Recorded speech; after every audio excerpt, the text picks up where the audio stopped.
সেদিন প্রচণ্ড ঠান্ডা পড়েছিল। বাইরে ছিল হাটকাঁপানো ঠান্ডা আর প্রবল বাতাস।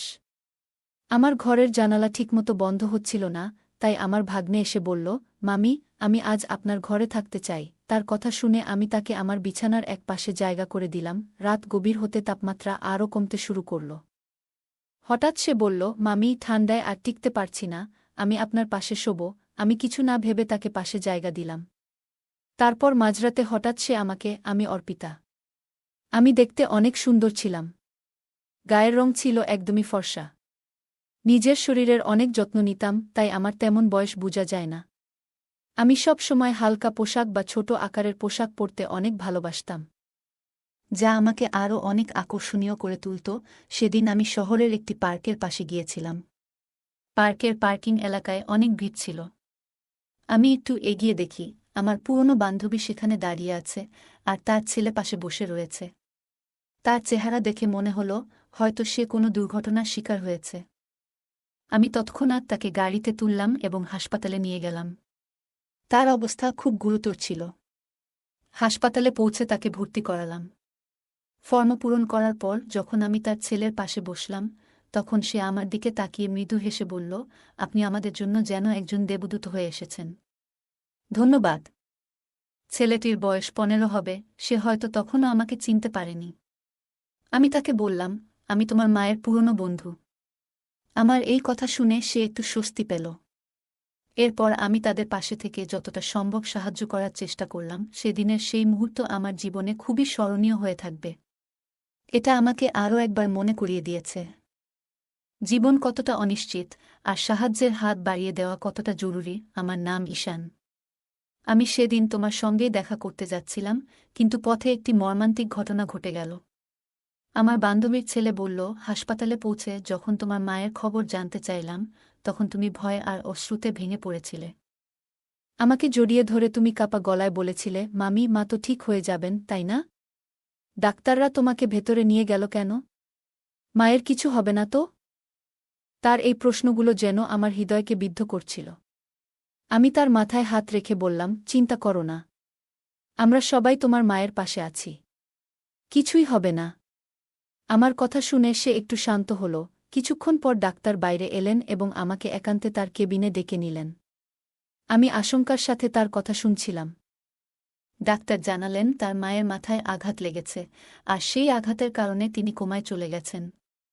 তার কথা শুনে আমি স্তব্ধ হয়ে গিয়েছিলাম। ডাক্তার আমাকে জানালেন যে আমার বন্ধু বৈশালীকে পুরোপুরি সুস্থ হতে সময় লাগবে, কয়েকদিন, কয়েক মাস, বা এমনকি কয়েক বছরও। তার অবস্থার গুরুত্ব বিবেচনা করে তাকে আইসিইউতে রাখা হয়েছে। ডাক্তারদের কথা শোনার পর আমি বাইরে এসে বৈশালীর ছেলের সঙ্গে কথা বললাম। তাকে বললাম, ডাক্তার বলেছেন তোমার মায়ের চিকিৎসা চলবে, আর তাকে কিছুদিন হাসপাতালে থাকতে হবে। আমার কথা শুনে সে উদ্বিগ্ন হয়ে বলল, তাহলে আমি কোথায় থাকব? মা যদি এখানে থাকেন, আমি একা কিভাবে থাকব? আমি তাকে আশ্বস্ত করে বললাম, তুমি চিন্তা করো না। যতদিন তোমার মা সুস্থ না হন, তুমি আমার সঙ্গেই থাকবে। তোমার মায়ের জন্য হাসপাতালের সমস্ত দায়িত্ব আমি নেব, কারণ সে আমার খুব কাছের একজন বন্ধু। এরপর আমি জানতে চাইলাম, তোমার বাবার কথা কি ভাবছ? তিনি কোথায় আছেন? সে মাথা নিচু করে বলল, মায়ের সঙ্গে বাবার ঝগড়া হয়েছিল। তারপরে মা রাগ করে আমাকে নিয়ে এখানে চলে এসেছিলেন। আমি বাবার কাছে ফিরে যেতে পারব না, কারণ তার কাজ বাইরে, আর তিনি এখন কোনো গ্রামে আছেন তাও জানি না। এমনকি আমি নিজেও তার সঙ্গে দূরত্ব বজায় রেখেছি। হয়তো তিনি আমার উপর রাগ করেছেন। আমি তাকে বললাম, তুমি এসব নিয়ে চিন্তা করো না। যতদিন তোমার মা সুস্থ না হন, তুমি আমার সঙ্গেই থাকবে। আমরা একসঙ্গে সবকিছু সামলাব। তারপর আমরা দুজনেই হাসপাতালের পরিবেশে থাকতে পারছিলাম না। তাই আমি একজন নার্সের সঙ্গে কথা বললাম এবং তার সাহায্য চাইলাম যাতে বৈশালীর চিকিৎসার প্রক্রিয়া সঠিকভাবে এগিয়ে যায়। বৈশালীর চিকিৎসার দায়িত্ব নেওয়ার পর বুঝতে পারলাম, হাসপাতালে দীর্ঘ সময় থাকা আমার পক্ষে সম্ভব নয়, কারণ আমার কাজের দায়িত্বও ছিল। তাই আমি তার ছেলে ঈশানকে আমার বাড়িতে নিয়ে এলাম। বাড়ি আসার পথে তার জন্য কিছু প্রয়োজনীয় পোশাক কিনে দিলাম, কারণ তার কাছে তেমন কিছুই ছিল না। সেদিন ঈশান খুবই মনমরা ছিল। রাতে আমি অনেকবার তার রুমের সামনে গিয়ে দেখেছি সে কেমন আছে। জানতাম সময়ের সঙ্গে সঙ্গে সে স্বাভাবিক হয়ে উঠবে। পরের কয়েকদিন আমি তাকে হাসপাতালে নিয়ে গিয়ে তার মায়ের সঙ্গে দেখা করিয়েছিলাম। এছাড়া বৈশালীর দেখভালের জন্য আমি হাসপাতালে নার্সদের সঙ্গে কথা বললাম এবং তাদের সাহায্যের জন্য অর্থ প্রদান করলাম। কারণ প্রতিদিন সেখানে যাওয়া আমার পক্ষে সম্ভব ছিল না। ধীরে ধীরে ঈশান আমার বাড়ির পরিবেশে মানিয়ে নিতে শুরু করল। তবে বাড়িতে দীর্ঘ সময় কাটাতে গিয়ে সে একটু একঘেয়েমিতে পড়ে যাচ্ছিল। আমি তাকে বললাম, ঈশান, পরের বছর তোমার কলেজ শুরু হবে। তোমার শরীরও ভালো আছে। তুমি যদি চাও তাহলে জিমে ভর্তি হতে পার। আমার পরিচিত একটি ভালো জিম আছে, সেখানে তোমার ভর্তি করিয়ে দিতে পারি। এছাড়া তুমি ডান্স ক্লাস বা মিউজিক ক্লাসেও যোগ দিতে পারো। এতে তোমার সময় ভালো কাটবে এবং একঘেয়েমি দূর হবে। প্রথমে সে দ্বিধা করলেও আমার উৎসাহে সে জিম এবং ক্লাসে যোগ দিল। ধীরে ধীরে সেখানে তার নতুন বন্ধুরা তৈরি হল এবং তার মন ভালো হতে লাগল। ঈশান এখন নিজের জন্য আরও যত্ন নেওয়া শুরু করল। জীবন নিয়ে তার দৃষ্টিভঙ্গি ধীরে ধীরে বদলে যাচ্ছিল। আমার মনে হল সে কেবল তার শৈশবের কঠিন সময়গুলো কাটিয়ে উঠছিল এবং তার সামনে একটি নতুন ভবিষ্যৎ অপেক্ষা করছিল। ঈশান ধীরে ধীরে আমার জীবনে একটি গুরুত্বপূর্ণ অংশ হয়ে উঠছিল। সে শুধু আমার কথা শুনে তা নয়, আমার প্রতিটি কাজেও সাহায্য করত। আমি দেখলাম জিমে যাওয়ার জন্য তার শরীরের সঠিক যত্ন নেওয়া খুবই জরুরি। তাই আমি প্রতিদিন তার জন্য পুষ্টিকর খাবারের ব্যবস্থা করতাম। এক রাতে আমি ঈশানের ঘরে দুধ নিয়ে যাচ্ছিলাম। হঠাৎ দরজার সামনে আমার পা পিছলে গেল এবং আমি মেঝেতে পড়ে গেলাম। ঈশান দ্রুত ছুটে এলো। সে আমাকে সাহায্য করে দাঁড় করালো এবং নিজের ঘরে নিয়ে গিয়ে আমাকে বিছানায় শুইয়ে দিল। তার এই সাহসিকতা এবং যত্নশীলতা দেখে আমি অবাক হয়ে গিয়েছিলাম। সে আমার হাত থেকে পড়ে যাওয়া দুধ পরিষ্কার করল এবং তারপর খুব যত্ন সহকারে আমার পায়ে মালিশ করতে শুরু করল। আমি তার দিকে তাকিয়েছিলাম। একটা 15 বছরের ছেলের মধ্যে এতটা পরিপক্কতা আমি কখনো ভাবিনি। আমার বয়স তখন 32। জীবনে এমন একজন মানুষ আগে কখনো দেখিনি যে এতটা যত্নশীল আর দায়িত্বশীল। ঈশান তার বয়সের তুলনায় অনেক বেশি পরিণত ছিল। তার কাজ করার ধরন, তার দায়িত্ববোধ সবকিছুতেই একটা বিশেষত্ব ছিল। পায়ে মালিশ করার সময় আমি মৃদু হেসে বললাম, ঈশান, আমি তো তোকে সবসময় ছোট মনে করতাম। কিন্তু আজ তুই প্রমাণ করলি যে তুই কতটা দায়িত্ববান। তোর এই পরিণত আচরণ আমাকে সত্যিই অবাক করেছে। সেদিন আমি প্রথম বুঝলাম, মানুষের বয়স নয়, তার মন এবং কাজ করার দক্ষতাই তাকে আলাদা করে তোলে। ঈশানের এই যত্নশীলতা আমার জীবনে নতুন এক সম্পর্কের ভিত্তি তৈরি করল, যা শুধুই বিশ্বাস এবং পারস্পরিক সম্মানের উপর দাঁড়িয়েছিল। ঈশান ধীরে ধীরে তার জীবনকে নতুন পথে নিয়ে যাচ্ছিল। তার জিমে যাওয়া এবং নিয়মিত পুষ্টিকর খাবার গ্রহণের ফলে সে শরীরে শক্তি এবং মনে আত্মবিশ্বাস অর্জন করছিল। একদিন মজা করে আমি তাকে বললাম, ঈশান, এত শক্তি তোর কোথা থেকে আসে? তুই কি খাস যে এত তাড়াতাড়ি এত শক্তিশালী হয়ে গেছিস? সে হেসে বলল, মামি, আমি এখন আর ছোট নেই। আমি বড় হয়ে গেছি। তুমি আমাকে এবং আমার মাকে যেভাবে সাহায্য করেছেন তার জন্য আমি তোমার কাছে চিরকৃতজ্ঞ। আমি এখন তোমার জন্য কিছু করতে চাই। তার এই কথাগুলো আমাকে স্পর্শ করল। ঈশান তার কৃতজ্ঞতা প্রকাশ করার পাশাপাশি আমাকে সম্মানও জানাচ্ছিল। এরপর সে আমাকে বলল, মামি, যদি তোমার কোনো আপত্তি না থাকে, আমি রাতে তোমার ঘরে থাকতে পারি? যদি তোমার কোনো সাহায্যের প্রয়োজন হয়, আমি পাশে থাকব। ঈশান সত্যিই খুব যত্নশীল এবং সাহায্যপ্রবণ ছেলে। আমি তার প্রস্তাবে সম্মতি দিলাম। বাড়িতে আমি একাই থাকতাম, তাই আরামের জন্য হালকা পোশাক পরার অভ্যাস ছিল। ঈশান বাড়িতে থাকার সময়ও আমি আমার স্বাভাবিক অভ্যাসে কোনো পরিবর্তন আনিনি। রাতে ঈশান মৃদু স্বরে বলল, মামি, আমাদের জিম ক্লাসে অনেক মেয়ে আসে যারা স্টাইলিশ পোশাক পরে। কিন্তু আমি কখনো তাদের নিয়ে তেমন কিছু ভাবিনি। কারণ তারা তোমার থেকে তুলনামূলকভাবে কম সুন্দর মনে হয়। তুমি সত্যিই খুব সুন্দর। তোমার পরা পোশাক সব সময় তোমার ব্যক্তিত্বকে আরও আকর্ষণীয় করে তোলে। তার এই সোজাসাপটা এবং প্রশংসাসূচক কথা শুনে আমি মৃদু হেসে বললাম, তোর কথা শুনে ভালো লাগলো, ঈশান। সেদিন আমি বুঝলাম, ঈশান শুধু শারীরিকভাবে নয়, মানসিকভাবেও অনেক পরিণত হয়েছে। তার এই প্রশংসা এবং কৃতজ্ঞতার অনুভূতি আমাদের সম্পর্ককে আরও গভীর ও বিশ্বাসভিত্তিক করে তুলল। একদিন সন্ধ্যায় ঈশান আমার কাছে এসে বলল, মামি, তুমি আমার জন্য যা করেছ তার জন্য আমি সত্যিই কৃতজ্ঞ। আমি মৃদু হেসে তার মাথায় হাত বুলিয়ে বললাম, তুই এত প্রশংসা করিস না। এখন ঘুমিয়ে পড়। সকালে তোকে ক্লাসে যেতে হবে আর আমাকে অফিসে। ঈশান মিষ্টি হেসে আমাকে জড়িয়ে ধরে বলল, ধন্যবাদ মামি। তার এই আলিঙ্গনে ছিল গভীর কৃতজ্ঞতা। আমি তার এই অনুভূতিতে মুগ্ধ হলাম, কিন্তু আমার মনে হলো এটা শুধুই তার ভালোবাসা আর যত্নের বহিঃপ্রকাশ। পরের দিন সকালে আমি অফিস যাওয়ার আগে ঈশানকে তার ক্লাসে নামিয়ে দিলাম। সে সকালবেলায় ক্লাসে যেত আর বিকেলে জিমে। দিনগুলো এইভাবেই চলছিল। কিন্তু কয়েকদিনের মধ্যে আমি লক্ষ্য করলাম ঈশানের আচরণ কিছুটা বদলে গেছে। বিকেলে যখন আমি তাকে জিম থেকে আনতে যেতাম, তখন সে তার বন্ধুদের সঙ্গে কথা বলত, কিন্তু আমাকে দেখার সময় তার চোখে একটু অস্বস্তি লক্ষ্য করতাম। বাড়িতে ফিরেও তাকে কিছুটা উদাসীন ও বিরক্ত মনে হতো। একদিন আমি তাকে জিজ্ঞাসা করলাম, ঈশান, তুই এত চুপচাপ আর বিরক্ত কেন? কিছু হয়েছে? ঈশান একটু দ্বিধা করে বলল, মামি, সত্যি বলতে তুমি আমার এই চুপ থাকার কারণ। যখন তুমি আমাকে জিম থেকে নিতে আসো, আমার বন্ধুরা তোমাকে নিয়ে কথা বলে। তাদের কথা শুনে আমার খারাপ লাগে। আমি অবাক হয়ে বললাম, কেন খারাপ লাগে? ওরা কি বলে? ঈশান বলল, তারা তোমাকে নিয়ে মজা করে। শুধু আমার বন্ধুরা নয়, বড় ছেলেরাও তোমাকে দেখে। তুমি যেমন আসেন তেমনই থাকো। কিন্তু আমি চাই না তোমার দিকে কেউ তির্যক দৃষ্টিতে তাকাক। কারণ তুমি আমার জীবনের এক বিশেষ মানুষ, আর তোমাকে আমি সেভাবেই দেখি। তার এই কথা শুনে আমি বিস্মিত হলাম। ঈশানের মধ্যে যে একটা দায়িত্ববোধ আর সুরক্ষার অনুভূতি কাজ করছে, তা আমাকে স্পর্শ করল। আমি তার কাঁধে হাত রেখে বললাম, তুই চিন্তা করিস না। আমি যেমন আছি তেমনই থাকব। তবে তুই এমন কোনো কিছুতে বেশি মন দিস না যা তোকে অস্বস্তি দেয়া। সেদিন বুঝলাম, ঈশান শুধু বড় হওয়া নয়, মানসিকভাবে অনেক পরিণত হচ্ছে। তার এই যত্নশীলতা আমাকে তার প্রতি আরও মমত্ববোধে পূর্ণ করল। সেদিন সন্ধ্যায় ঈশান আমার কাছে এসে তার চিন্তাগুলো শেয়ার করছিল। তার মুখে একটা গভীর চিন্তার ছাপ ছিল। আমি তাকে জিজ্ঞাসা করলাম, তুই এত চিন্তিত কেন? ঈশান একটু ইতস্তত করে বলল, মামি, আমি আসলে বলতে চেয়েছিলাম যে তুমি শুধু আমার আপন।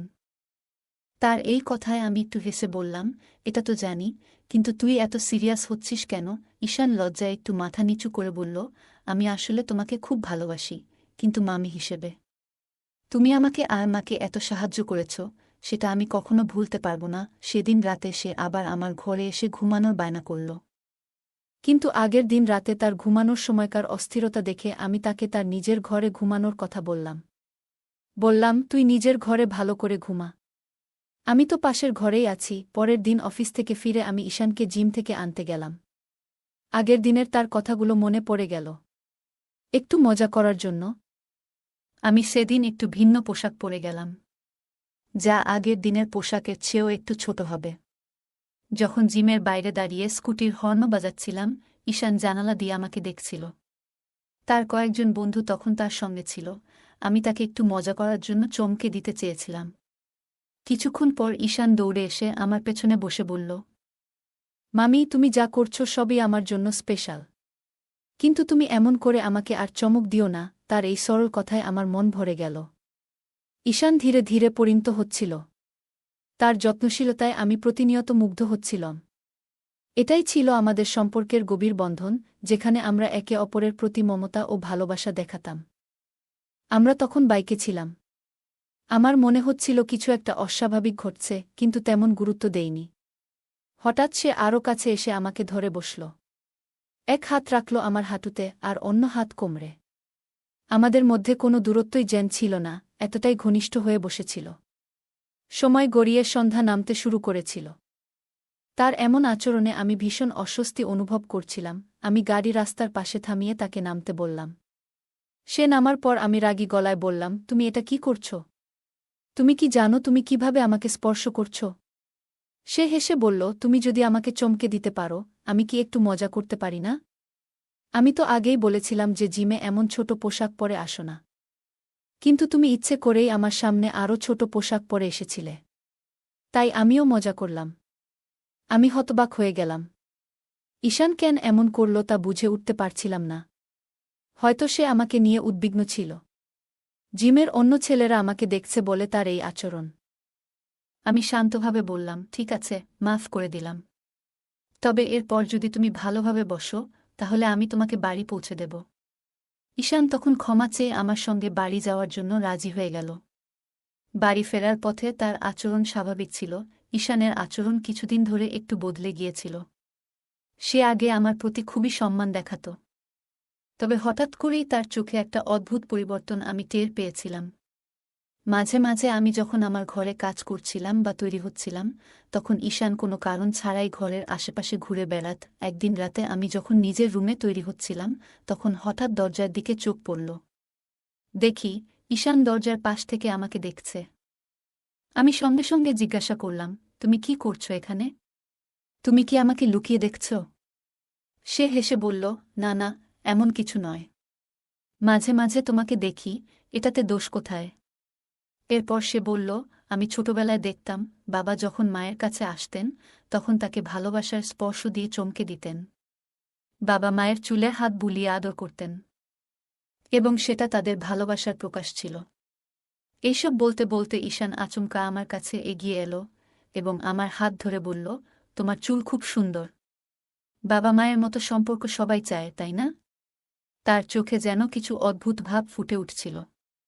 আমি চুপচাপ দাঁড়িয়েছিলাম এবং তাকে বললাম, তোমার মাথায় ঠিক কি চলছে? এসব কথা এখনই বন্ধ করো।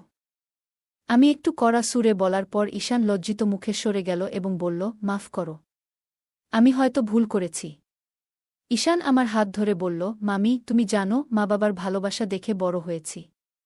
এখন মা এতদিন অসুস্থ থাকায় আমি সেই মুহূর্তগুলো আর দেখতে পাই না।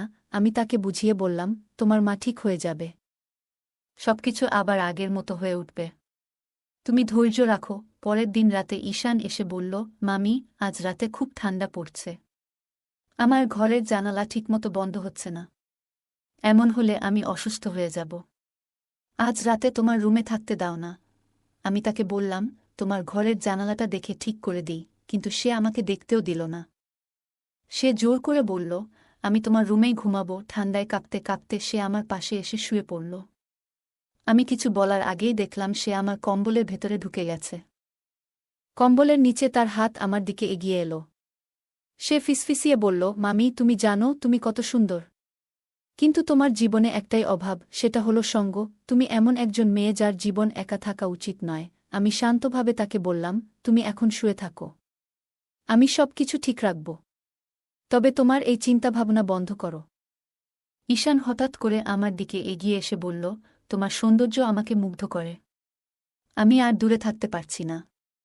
আজ থেকে তোমার যত্ন নেওয়ার দায়িত্ব আমার। তার আচরণে আমি অবাক হয়ে গেলাম। সে আমার কাছে এসে ফিসফিসিয়ে কিছু বলতে চাইল, কিন্তু তার চোখে একটা অদ্ভুত দৃষ্টি ছিল। আমি সতর্ক হয়ে গেলাম। হঠাৎ বুঝতে পারলাম সে কিছু করতে চাইছে যা অস্বাভাবিক। আমি দ্রুত চিৎকার করে উঠলাম, ঈশান, তুমি কি করছ?